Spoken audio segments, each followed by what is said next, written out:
Cancer நோய் வந்துட்டு.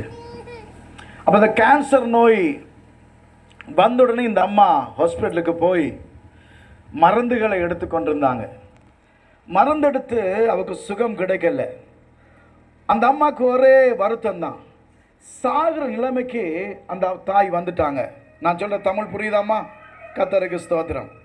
அப்போ ஒரு நாள் ஒரு வைத்தியர் அந்த ஹாஸ்பிட்டலில், அந்த ஆஸ்பத்திரியில் வேலை செய்கிற, வைத்தியசாலையில் வேலை செய்கிற டாக்டர் அவர் சொன்னாங்க, அம்மா நீ ஒன்றும் கவலைப்படாத, நான் ஒரு மருந்தோடு தேடிக்கொண்டிருக்கிறேன், அந்த மருந்து ஆராய்ச்சி செய்து கொண்டிருக்கிறேன், அந்த மருந்து ஆராய்ச்சி செய்து அதில் நல்ல பிரதிபலன் எனக்கு கிடைக்குமே என்று சொன்னால் முதல் மருந்து அம்மாவுக்கு தான் நான் தரேன். அல்லேலூயா.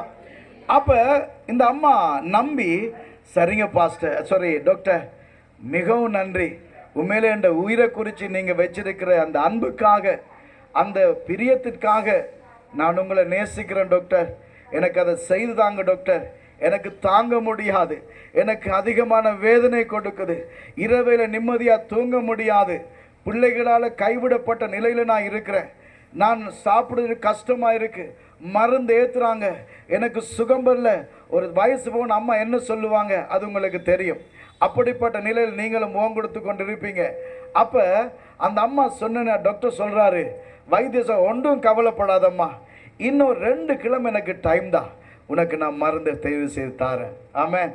அப்போ இந்த டாக்டர் என்ன செய்கிறாங்கன்னு சொன்னால், வைத்தியர் நிறைய ஆய்வு செய்து அந்த மருந்தை கண்டுபிடிச்சிட்டாங்க. சொல்கிறது புரியுதா? மருந்தை கண்டுபிடிச்சிட்டாங்க. மருந்தை கண்டுபிடிச்ச உடனே இந்த ஒரு 2 கிழமை முடிய இந்த அம்மா போய் அந்த வைத்தியர்கிட்ட, டாக்டர்கிட்ட போய் கேட்குறா, டாக்டர் நீங்கள் சொன்னீங்க தானே எனக்கு தாங்க முடியலை, மருந்துகள் தாராங்க, எனக்கு குடிச்சு எனக்கு சுகம் கிடைக்கல, எனக்கு அந்த நீங்கள் கண்டுபிடிப்பீங்கன்னு சொன்னீங்க, சரியா 2 கிழமை ஆச்சு டாக்டர், எனக்கு அந்த மருந்து தாங்கன்னு சொல்லி கேட்குறாங்க. அப்போ அந்த டாக்டர் சொன்னா, அம்மா கொஞ்சம் வெளியில் போங்க அப்படின்னு சொல்லிட்டாங்க. இந்த அம்மா, இல்லை எனக்கு அந்த மருந்தை தாங்க, இல்லாட்டி எனக்கு சாக வைங்க, எனக்கு ஒரு மருந்து ஏற்றி, ஒரு விஷ ஊசியை ஏற்றி என்னை கொண்டுடுங்க டாக்டர் என்று சொல்லி சொன்னாங்க. அப்போ அந்த அம்மாவை இந்த டாக்டர் சொல்கிறாரு, வெளியில் போ. அப்போ எப்படி அன்பாக பேசுகிற டாக்டர் என்ன சொன்ன, கடைசி நேரத்தில் அந்த அம்மாவை வெளியில் போகன்னு சொல்லி விரட்டி விட்டாங்க, கோபத்தோடு திரட்டிட்டாங்க. என்னென்னு கேட்டால், இந்த அம்மா ஏமாந்து போய் மற்ற டாக்டர்லாம் வந்து நோயாளிக்கிட்டான், ஏமாத்துக்காரன் என்ன டாக்டர் என்ன மருந்து தாரன்னு சொல்லி என்னை வெளியில் போக சொல்லிட்டாரு, ஆனால் அந்த மருந்தை கண்டுபிடிச்சிட்டாரா இல்லையாண்டு கூட என்ன சொல்லலையம்மான்னு சொல்லி பார்த்தா, இந்த டாக்டர் என்ன செய்யணும்னு சொன்னால் நல்ல மருந்தை கண்டுபிடிச்சிட்டாரு. கண்டுபிடிச்ச உடனே அந்த மருந்தின் பெருமதியமான டாக்குமெண்ட்ஸ், சில எழுத்து மூலமான காரியங்களை எழுதி வச்சிருக்கிறாரு. இதை ஒரு அரசாங்கத்திட்ட சொல்லி, இப்படிப்பட்ட மருந்தை நான் கண்டுபிடிச்சிட்டேன், இப்போ இந்த மருந்து நான் கொடுத்தேன்னு சொன்னால் சுகம் வந்துடும், அநேகமான கேன்சர் வியாதிகள் உள்ளவர்கள் இதில் சுகம் பெறுவாங்க, இதற்கு ஒரு விலையை நீங்கள் தாங்க, இதை நான் உங்களுக்கு விற்கிறேன் என்று சொல்லிட்டாரு. நான் சொல்கிறது புரியுதா?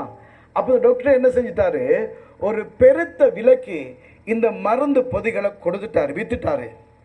விளங்க நான் சொல்கிறது, இந்த குறிப்புகள் எல்லா டாக்குமெண்ட்ஸையும் அந்த நாட்டுக்கு வித்துட்டார், பல கோடிகளுக்கு வித்துட்டார்.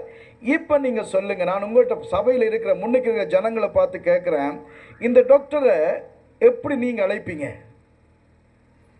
பொய்காரன். சொல்லிட்டா, விஜய் சொல்லிட்டா பொய்காரன். வேற என்ன சொல்லுவீங்க? ஏமாத்துக்காரன். விஜய் மட்டும்தான் இருக்கீங்க, ஏமாத்துக்காரன். வேற பொய்காரன், ஏமாத்துக்காரன். வேற என்ன சொல்றீங்க? சுயநலவாதி. தம்பி வசந்த் சொல்லிட்டான், சுயநலவாதி. வேற என்ன சொல்றீங்க? சொல்லுங்க ஐயா, பிரதர் சொல்லுங்க, நீங்க தான் வை பார்க்குறோம் அவங்கள, என்ன சொல்லுவீங்க? இந்த டாக்டர் யாரு? பொய்காரன், சுயநலவாதி, ஏமாத்துக்காரன். வேற என்ன? முள்ள மாதிரி முடிச்சமைக்கு. வேற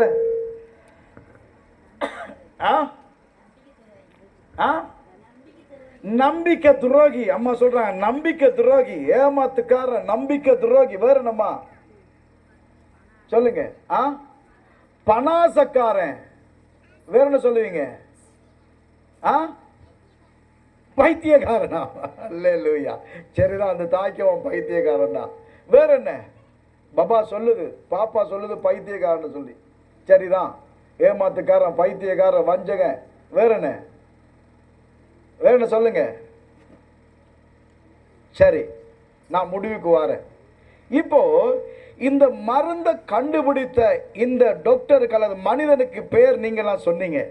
ஏமாத்துக்காரன், வஞ்சகாரன், முள்ள மாதிரி முடிச்சமைக்கு, துரோகி, இப்படியெல்லாம் சொல்லிட்டு போறான். இப்ப பரம வைத்தியராகிய கிறிஸ்துவை அறிந்து கொண்ட நான், அல்லேலூயா, பரம வைத்தியராகிய கிறிஸ்துவை, இரட்சகனாகிய கிறிஸ்துவை நான் என் வசம் வைத்திருக்கிறேன். ஆமென். இப்ப எனக்கு தெரியும், கிறிஸ்துவின் மூலமாய் எனக்கு நோய் சுகப்படும். அல்லேலூயா. கிறிஸ்துவின் மூலமாய் எனக்கு பரம ஆசீர்வாதங்கள் வரும். கிறிஸ்து மூலமாய் எனக்கு ரட்சிப்பு வரும். கிறிஸ்து மூலமாய் என் பாவ வாழ்க்கை நீங்கி போகும். கிறிஸ்து மூலமாய் எனக்கு இருக்கின்ற தடைகள், நுகங்கள் உடையும். கிறிஸ்து மூலமாய் எனக்கு என்னெல்லாம் பாதகம் இருக்கிறதோ அவையெல்லாம் நீங்கி போகும். ஏனென்று சொன்னால் கண்மலையாகிய கிறிஸ்து என்று வேதம் சொல்லுகிறது. அல்லேலூயா, அல்லேலூயா. எனக்கு ஒத்தாசை வரும் பர்வதங்களுக்கு நேராக என் கண்களை ஏறெடுப்பேன். வானத்தையும் பூமியையும் படைத்த கர்த்தரிடத்திலிருந்து எனக்கு ஒத்தாசை வரும் என்று சொல்லி 121 சங்கீதம் சொல்லுகிறது.